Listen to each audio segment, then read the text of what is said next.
In this video, I'm going to show you how to convert DNG to JPG in Lightroom quickly and easily using the desktop version of Lightroom or Lightroom Classic on a PC.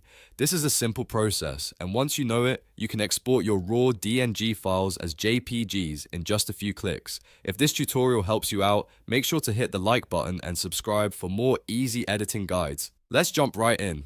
First, open Adobe Lightroom or Adobe Lightroom Classic on your computer and select the DNG photo that you want to convert. You can choose one image or multiple images if you want to export more than one at the same time. Once your photo is selected, look for the export option. You can usually find it in the file menu, or you can use the shortcut Ctrl plus Shift plus E on Windows. Click Export to open the Export Settings window. Now in the Export Settings, scroll down to the File Settings section. This is where you choose the output format for your image. Under Image Format, change the file type from DNG or any other format to JPEG. This tells Lightroom that you want to create a JPG version of your photo during export.